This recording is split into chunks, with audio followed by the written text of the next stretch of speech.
কন্যা সুবহানাল্লাহ।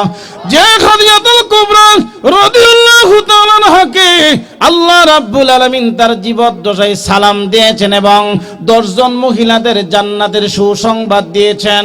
এর মধ্যে হযরতে খাদিজাতুল কুবরা রাদিয়াল্লাহু তাআলা আনহা এত জান্নাতি হওয়ার পরেও, জান্নাতের সুসংবাদ পাওয়ার পরেও হযরতে খাদিজাতুল কুবরা রাদিয়াল্লাহু তাআলা আনহা যখন মৃত্যুর সন্নিকটে চলে আসলেন, আল্লাহর নবী দাওয়াত তাবলীগ থেকে যখন আসলেন, হযরতে খাদিজাতুল কুবরা রাদিয়াল্লাহু তাআলা আনহাকে যখন ডাক দিলেন, দরজার সামনে যখন ডাক দিলেন, আল্লাহর নবী ডাক দেওয়ার সঙ্গে সঙ্গে হযরতে খাদিজাতুল কুবরা রাদিয়াল্লাহু তাআলা আনহা দরজা খুলে দিলেন। দেখেন তার চোখের মধ্যে পানি। আল্লাহর নবী বলেন, খাদিজা, অন্যদিন যখন দাওয়াতের কাজ করে আসতাম তোমার মুখের মধ্যে হাসি দেখতাম, আজকে তুমি কি জন্য কাঁদতেছো? হযরতে খাদিজাতুল কুবরা রাদিয়াল্লাহু তাআলা আনহা চোখের পানি ছেড়ে দিয়ে কান্না করতেছেন আর বলতেছেন, ওগো আল্লাহর রাসূল, আমি কাঁদতেছি দুইটা কারণে। একটা কারণ আপনি রাসূলের জন্য, আর একটা কারণ আমি খাদিজার জন্য। কন্যা সুবহানাল্লাহ। আল্লাহর নবী বলেন, ও খাদিজা, একটা কারণ আমি রাসূলের জন্য, ওই কারণটা আমি জানতে চাই। হযরতে খাদিজাতুল কুবরা রাদিয়াল্লাহু তাআলা আনহা বলেন, ওগো আল্লাহর রাসূল, মক্কার জমিনের মধ্যে যখন আপনি দাওয়াতে তাবলীগের কাজে বাহির হইতেন, মক্কার কুরাইশরা আপনাকে আক্রমণ করার জন্য প্রস্তুতি গ্রহণ করতেন। আপনাকে ধ্বংস করার জন্য, আক্রমণ করার জন্য যখন আপনার সামনে দাঁড়াইবার প্রস্তুতি গ্রহণ করতেন, আমি খাদিজা আপনার পাশে দাঁড়ায়া থাকলে মক্কার কোন কুরাইশরা আপনাকে আক্রমণ করার সাহস পেত না। আমি দুনিয়ার জমিন থেকে বিদায় নিয়ে চলে যাব। আমার বই হচ্ছে, গো আল্লাহর রাসূল, আমি দুনিয়ার জমিন থেকে যাওয়ার পরে আপনার পাশে কে দাঁড়ায়া থাকবে চিন্তা করে আমি চোখের পানি ছেড়ে দিয়ে কাঁদতেছি। আল্লাহর রাসূল চোখের পানি ছেড়ে দিয়ে বলতেছেন, খাদিজা, তুমি আর কাঁদো না। এই মুহূর্তে হযরতে ফাতেমা রাদিয়াল্লাহু তাআলা আনহা দাঁড়ায় গেলেন। মা কাঁদেন না মা, আপনি দুনিয়ার জমিন থেকে চলে যাইতেছেন গো মা। আমার আব্বা মক্কার জমিনের মধ্যে যখন দাওয়াতের কাজে যাবেন, আমি ফাতেমা ওয়াদা দিলাম আপনি চলে যাওয়ার পর থেকে প্রত্যেক সময় আমি আমার বাবার পাশে দাঁড়ায়া থাকবো। জোরে কোন সুবহানাল্লাহ। এবার আল্লাহর নবী বলেন, ও খাদিজা, একটা কারণ জানতে পারলাম, আমার জন্য কাঁদতেছো। তুমি চলে যাওয়ার পরে আমাকে কে প্রোটেকশন দিবে? আমার পাশে কে দাঁড়ায়া থাকবে? আমার মেয়ে ফাতেমা আমি রাসূলের পাশে দাঁড়ায়া থাকবে গো খাদিজা। আর একটা কারণ কি জানতে চাই। হযরতে খাদিজাতুল কুবরা রাদিয়াল্লাহু তাআলা আনহা বলেন, ও গো আল্লাহর রাসূল, আমি দুনিয়ার জমিন থেকে চলে যাব। আমার ভয় হচ্ছে গো আল্লাহর রাসূল, আমি দুনিয়ার জমিন থেকে যাওয়ার পরে কবরের জমিনের মধ্যে যখন দেওয়া হবে, যদি কোনো পাপের জন্য, গুনার জন্য কবর আমাকে চাপ দেয়, ওই চাপ আমি কিভাবে বরদাস্ত করব? এই জন্য চোখের পানি ছেড়ে দিয়ে কাঁদতেছি গো রাসূল। ও গো আল্লাহর রাসূল, এই জন্য চোখের পানি ছেড়ে দিয়ে কান্দি। কবরের জমিনের মধ্যে যাওয়ার পরে যদি কবর আমাকে চাপ দেয়, ওই চাপ আমি বরদাস্ত করতে পারবো না। আপনার কাছে দরখাস্ত হলো, আমার মৃত্যুর পরে যদি আপনার ব্যবহারের একটা কাপড় আমার কাফনের সঙ্গে দিতেন, আমার বিশ্বাস আপনার বরকতি কাপড় কাফনের সঙ্গে থাকলে কবর আমাকে চাপ দিতে পারবে না। আল্লাহু আকবার।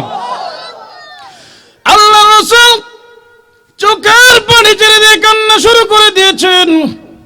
প্রভু গো, আমার খাদিজা চোখের পানি ছেড়ে দিয়ে কান্দে, কবরের কথা স্মরণ করে। কবরের জমিনে যাবে, কবর যদি চাপ দেয় কিভাবে বরদাস্ত করবে? এবার আল্লাহর রাসূল জানায়া দিলেন, গো খাদিজা, আর কান্দতে হবে না গো খাদিজা, তুমি তো চলে যাচ্ছ, তোমার সতীনদের কাছে সালাম পৌঁছায়া দিও। জোরে কোন আল্লাহু আকবার। মহিলাদের একটা অভ্যাস, সতীনের নাম শুনলে যত বালা আপনার স্ত্রী হোক, আপনারে কিন্তু শেষ করে লেব, ঠিক কিনা বলেন? জ্বর উঠতে গেছে।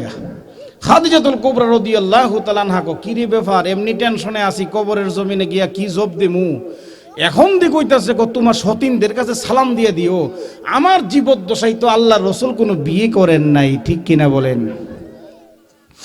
ও গো আল্লাহ রসুল, আমি খাদিজাতুল কুবরা রাদিয়াল্লাহু তাআলা আনহা যতদিন পর্যন্ত আপনার ঘরে ছিলাম, এখনো আপনার ঘরে আছি গো আল্লাহর রাসূল। আমার জীবদ্দশায় তো আপনি কোনো বিয়ে করেন নাই। আপনি বলতেছেন সতীনদের কাছে সালাম পৌঁছায়া দেওয়ার জন্য। আমি সতীন পাবো কোথায়, কার কাছে সালাম পৌঁছায়া দিব? আল্লাহর রাসূল বলেন, ও খাদিজা, তুমি তো জানো না খাদিজা, কিয়ামতের মাঠে দুইজন মহিলার বিয়ে হবে আমি বিশ্ব নবীর সঙ্গে। তারা এখন দুনিয়ার জমিনে নাই। এক গুল্লি দিয়া দুই ভাগ শিকার করে ফেলেছি। এক নাম্বার হলো তুমি তাদেরকে সালাম দিতে গেলে জান্নাতে যে যাইবা জানায়া দিলাম। দুই নম্বর হলো ওই দুইজন মহিলার মধ্যে একজন হলো হযরতে মারিয়াম আলাইহিস সালাতু ওয়াস সালাম, যিনি হযরতে ঈসা আলাইহিস সালাতু ওয়াস সালামের আম্মা জান। হযরতে মারিয়াম আলাইহিস সালাতু ওয়াস সালামের বিয়ে হবেন আল্লাহর নবী বিশ্ব নবী মুহাম্মদ রাসূলুল্লাহর সঙ্গে। আর একজন মহিলা হলো ফেরাউনের স্ত্রী হযরতে আসিয়া, নাম শুনছেন নি? গরম তেলের মধ্যে দেওয়ার পরেও আল্লাহর জিকির করেন। ফেরাউন বলতেছেন, তুমি আমারে খোদা মানলে অসুবিধা কি? ব্রাহ্মণের বউ যদি ব্রাহ্মণী হয়, খোদার বউ যদি হুদি হয়, ভগবানের বউ যদি ভগবতী হয়, তুমিও তো হুদার বউ হুদি হইবা, তোমার তো সম্মান কম না, ঠিক কিনা বলেন? প্রাইম মিনিস্টারের বউ তুমি আমারে খোদা মানলে অসুবিধা কি? ফেরাউনের স্ত্রী কয়, অসুবিধা নাই, তবে আপনার কাছে একটা প্রশ্ন হলো, আমার মাথার মধ্যে একটা মুকুট পরাইতে হবে। সামনে থাকবে চন্দ্র, পিছনে থাকবে সূর্য, চতুর্দিকে থাকবে তারকা, এমন একটা মুকুট পরাইতে পারবেননি? তাফসিরে মাজহারির মধ্যে আছে, আল্লামা সানাউল্লাহ হানিফুতি রহমাতুল্লাহি আলাইহি এনেছেন। তখন ফেরাউন কয়, এটা তো সম্ভব না। ফেরাউনের শ্বশুর পর্যন্ত এসে রিকোয়েস্ট করছে, আসিয়া রে, তুমি তো আমার মেয়ে, ফেরাউন যদি খুদা হয় তোমারও তো সম্মান কম না, তুমি মানো না? ঠিক আছে, মানবো। আপনাদের খুদারে কোন আমার একটা মুকুট পরাইবার জন্য, এই মুকুটের সামনে চন্দ্র, পিছনে সূর্য, চতুর্দিকে থাকবে তারকা, যদি পারে তারপরে আমি চিন্তা করাম। কইটা তো পারতো না, তাইলে হে হুদা না বন্ড, ঠিক কিনা বলেন?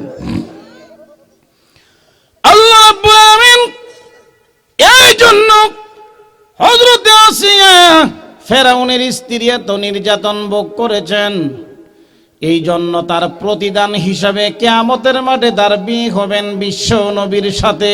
আল্লাহর নবী বলেন, গো খাদিজা, এই কথাটা তোমারে জানায়া দিলাম, কিয়ামতের মাঠে দুইজন মহিলার বিয়ে হবে আমি বিশ্ব নবীর সঙ্গে। একজন হলো হযরতে মারিয়াম, আর দুই নম্বর হলো হযরতে আসিয়া। তারা দুইজনই দুনিয়ার জমিন থেকে চলে গিয়েছে।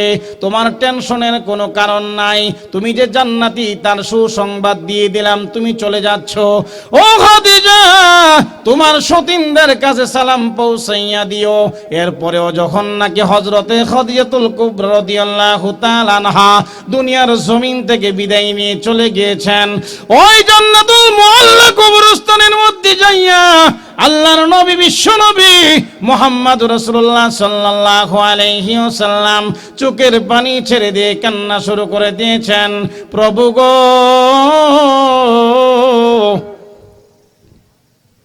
আমি এতিম ছিলাম, আমার বাবা নাই, আমার মা ছিল 6 বছর বয়সে মাও দুনিয়ার জমিন থেকে চলে গিয়েছে। তারপরে আমার দাদা ছিল, আমার দাদাও দুনিয়ার জমিন থেকে বিদায় নিয়ে চলে গিয়েছে। ছিল আমার চাচা, চাচাও দুনিয়ার জমিন থেকে বিদায় নিয়েছে। বড় অসহায় আমি বিশ্ব নবী, আমার খাদিজা আমার পাশে ছিল। আজকে খাদিজাও দুনিয়ার জমিন থেকে বিদায় নিয়ে চলে গিয়েছে। আমি কবরের পাশে দাঁড়ায় আছি, আমার খাদিজার জন্য কবরের মধ্যে তোমার কি ফয়সালা হয় জানার জন্য। এমনি আল্লাহ রাব্বুল আলামিন এমনি আল্লাহর নবীরে জানায়া দিলেন জিবরাইলের মাধ্যমে, ও জিবরাইল,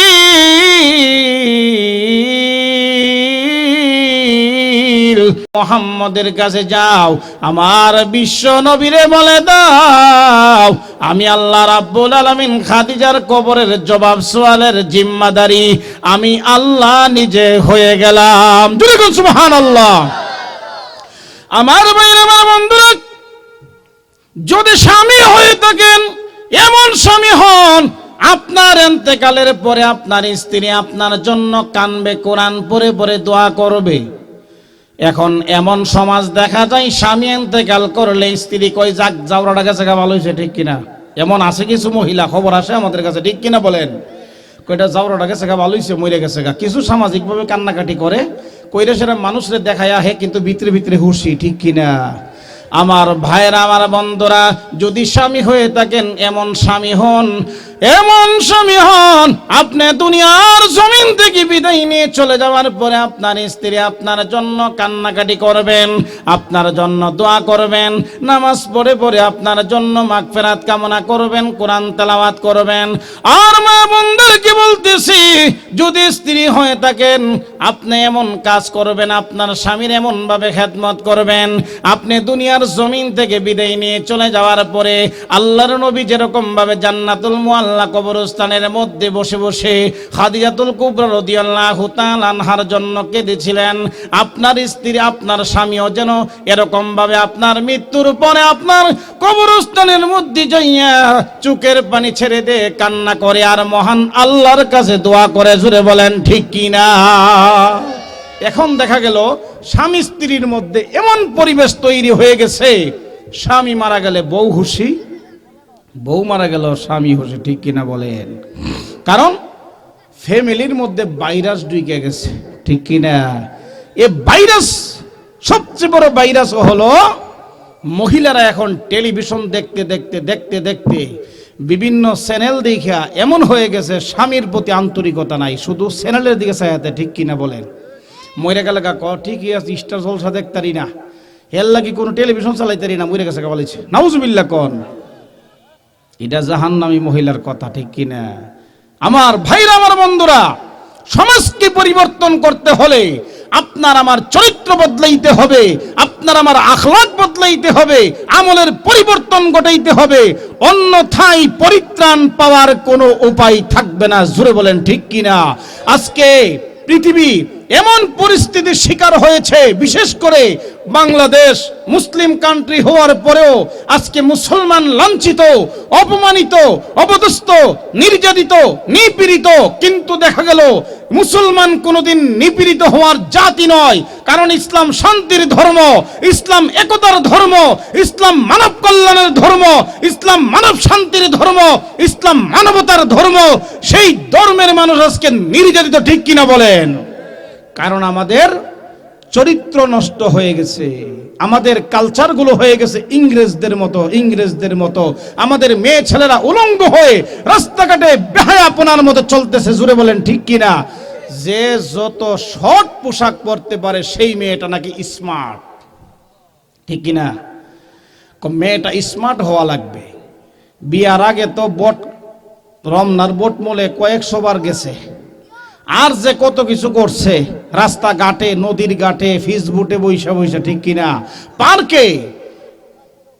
এই বেহায়া মহিলারা এরা নাকি স্মার্ট। আসলে প্রকৃত স্মার্ট কাকে বলা হয়? যেই মহিলা পর্দার ভিতরে থাকে, দুনিয়ার কেউ স্পর্শ করতে পারে নাই, কারো চোখ দিয়ে মেয়েটাকে দেখতে পারে নাই, সেই হচ্ছে স্মার্ট। বলেন ঠিক কিনা? হযরতে ফাতেমা রাদিয়াল্লাহু তাআলা আনহা মৃত্যুর সময় হযরতে আলী রাদিয়াল্লাহু তাআলা আনহুকে বলেছেন, হে আমার স্বামী, আমার ইন্তেকালের পরে আপনি আমারে রাত্রে বেলা কাফন দাফন কইরেন। কারণ আছে কি নাই? কি কারণ? তুমি নবীজির মেয়ে, তোমার ইন্তেকালের পরে কত মানুষ আসবে জানাজা দেওয়ার জন্য। দিনের বেলা হইলেই তো মানুষের সুবিধা, রাত্রে কেন কাফন দাফন করব? হযরতে ফাতেমা রাদিয়াল্লাহু তাআলা আনহা বলেন, ওগো স্বামী, আমি নবীর মেয়ে ফাতেমা 15 বছর বয়সে আপনার কাছে বিবাহ বন্ধনে আবদ্ধ হয়েছি। আপনার কাছে আসার আগেও দুনিয়ার কোনো মানুষ আমাকে দেখে নাই।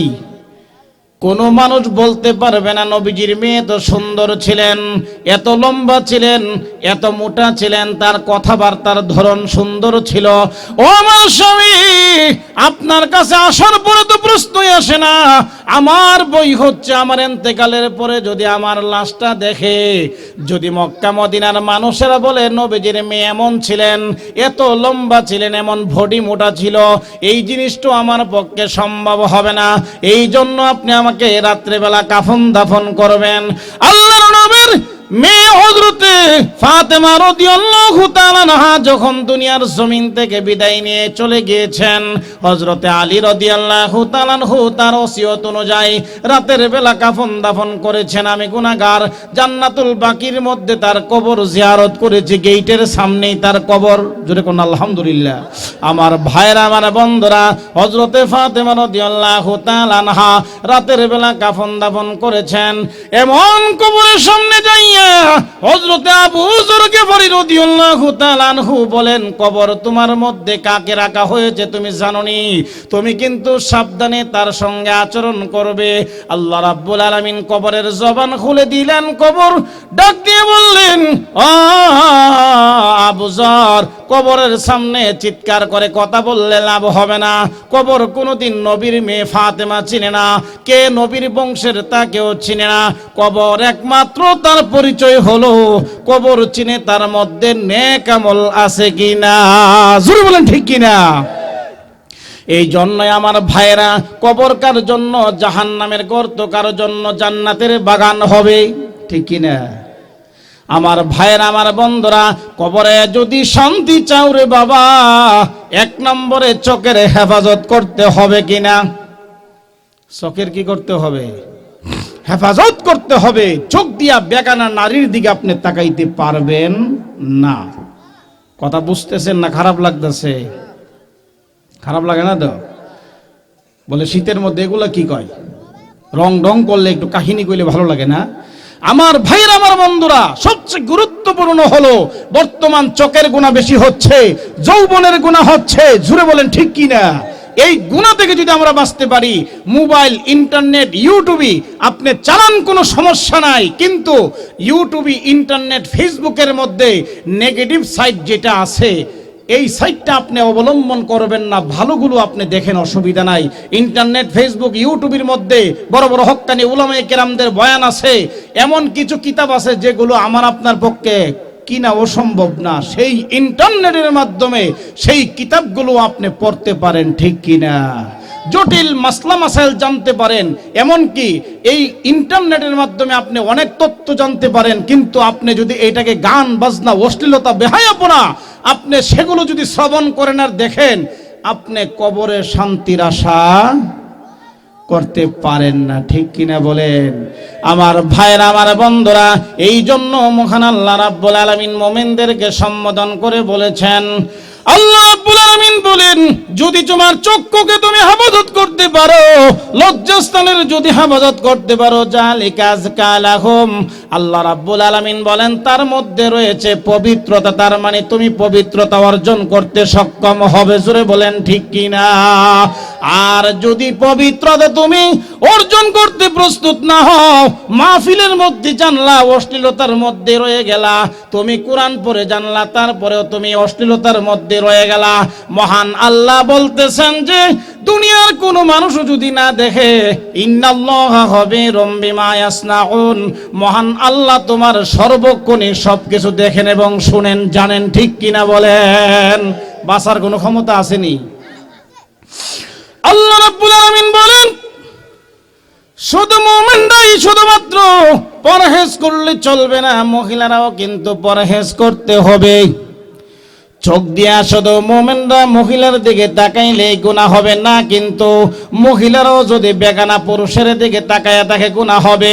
বোরকার ভিতর থেকে দুইটা চোখ খোলা, উত্তর দিকে ছায়া রয়েছে একটা যুবকরে দেখার জন্য, তারও কিন্তু চোখের গুনাহ হচ্ছে। জিনা, তার আমলনামার মধ্যে জিনার গুনাহ জমা হইতেছে, ঠিক কিনা বলেন। ওই মা বোনদের মেয়েদেরকে বোরকা পরার পরেও যদি চক্ষু খোলা রেখে বেগানা পুরুষের দিকে তাকায় তাকো গো মা, তুমিও কিন্তু জিনার গুনার বিচারে তুমি আওতায় দিন পড়ে যাবে, কিয়ামতের মাঠে কিন্তু তোমার জবাব দিতে হবে। সুতরাং পুরুষ যেরকম ভাবে চোখকে অবনত রাখতে হবে, পক্ষান্তরে মহিলারাও তার চোখের হেফাজত করতে হবে, লজ্জাস্থানের হেফাজত করতে হবে।